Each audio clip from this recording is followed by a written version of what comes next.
प्यारे बच्चे, आप सभी का स्वागत है आपके अपने YouTube चैनल DFC में। आज के इस वीडियो के अंदर में आप सभी को द्विघात सूत्र के माध्यम से द्विघात समीकरण का हल करना सिखाएंगे और साथ में मैं आपको बताऊंगा कि D क्या होता है और द्विघात सूत्र का सही प्रयोग कैसे करेंगे। ओके, चलिए इस वीडियो के अंदर देखते हैं।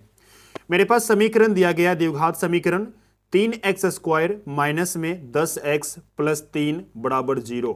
ओके, अब इस सवाल को सॉल्व करेंगे इसके माध्यम से, द्विघात सूत्र के माध्यम से। ओके, तो देखो सबसे पहला स्टेप हमारा यह है कि सबसे पहले हम ए बी सी निकालेंगे। ओके, तो ए कैसे निकालेंगे, ध्यान दीजिए। ए निकलेगा x² का जो गुणांक रहता है वहां से हमको ए निकालनी है। ओके, x² का जो गुणांक है वो हमारा ए है। क्लियर, यानी कि 3a होगा। ओके, इसी प्रकार b का निकालेंगे तो b क्या होगा, x का जो गुणांक होगा यानी x का गुणांक -10, तो -10 क्या होंगे, b होंगे। क्लियर है। ठीक इसी प्रकार c निकालेंगे, c क्या होगा, ये जो अचर पद है ये आपका c होंगे। ओके, तो मैंने c निकाल दिया। ठीक है, यहां से मुझे a b c तीनों चीज मिल गया। अब देखो यहां पर d का फॉर्मूला लगाएंगे। d क्या होता है, इसको हम हिंदी में विविक्तकर कहते हैं या विवेचक कहते हैं। ओके, या हम d भी कह सकते हैं। d हम निकालेंगे यहां पर। ओके, चलिए d निकालते हैं। तो d बराबर क्या होता है फॉर्मूला, b² माइनस में 4ac यानी 4ac।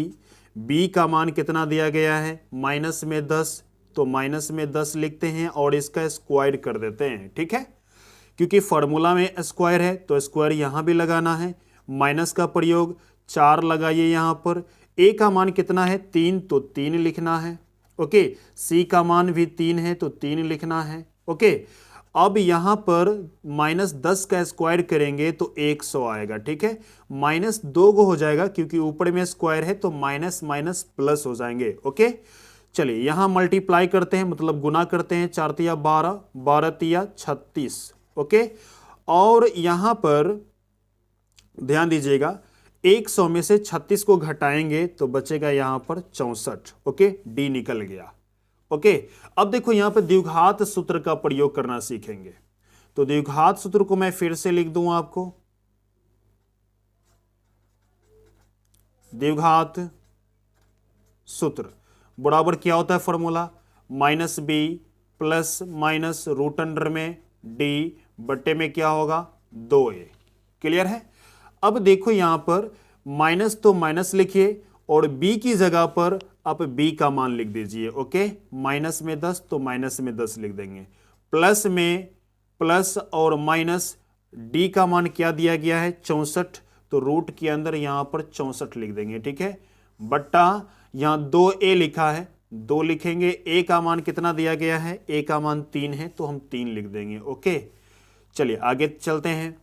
माइनस माइनस प्लस यानी कि 10 होगा सिर्फ, प्लस माइनस यहां पर रूट अंडर 64 है यानी कि 64 का वर्गमूल निकालेंगे तो मेरे पास आएगा 8। ओके, क्योंकि कैसे निकालते हैं वर्गमूल, देखिए ध्यान से। 64 है, इसका हम फैक्टर कर देंगे। ठीक है, तो 32 आएगा, फिर यहां पे करेंगे फैक्टर तो 16 आएगा, फिर यहां फैक्टर करेंगे तो 8 आएगा, फिर 2 से भाग लगाएंगे तो 4 आएगा, फिर 2 से भाग लगाएंगे तो 2 आएंगे, फिर 2 से भाग लगाएंगे तो 1 आएगा। ठीक है, और रूट के अंदर जोड़ा में से 1 निकाल लेते हैं। 1 2 निकलेगा यहां से, 1 2 यहां से निकलेगा, 1 2 यहां से निकलेगा, यानी कि और इन सभी को मल्टीप्लाई कर लेते हैं। 2 दूना 4, 4 दूना 8, यानी 8 हो गया। ओके, अब बट्टे में क्या हो जाएगा, 3 दूना 6। ओके, और ये जो निकलता है द्विघात सूत्र से वो x का मान निकलता है, तो हम x यहां पर लिख सकते हैं। चलिए आगे बढ़ते हैं। x बराबर यहां पर थोड़ा सा ध्यान दीजिएगा, प्लस माइनस दोनों है तो हमको करना है क्या, एक बार प्लस के साथ लिखेंगे। ओके, यानी 10 प्लस में 8 बट्टा में 6, कॉमा एक बार माइनस के साथ लिखेंगे 10 माइनस में 8 बट्टा में क्या होगा, 6। क्लियर है। चलिए आगे बढ़ते हैं।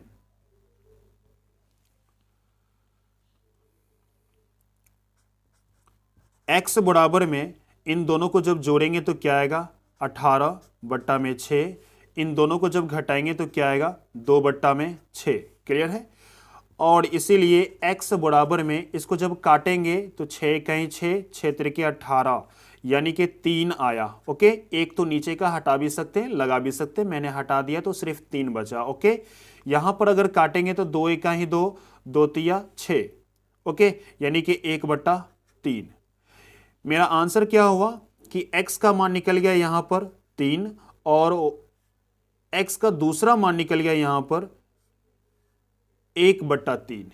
ओके, और ये द्विघात समीकरण है तो द्विघात समीकरण के 2 हल होते हैं, इसलिए यहां पर x का मान 2 निकला है। ओके, अगर आपको वीडियो अच्छा लगा हो तो वीडियो को लाइक कीजिए, चैनल पर पहली बार आए हैं तो चैनल को जरूर सब्सक्राइब कीजिए।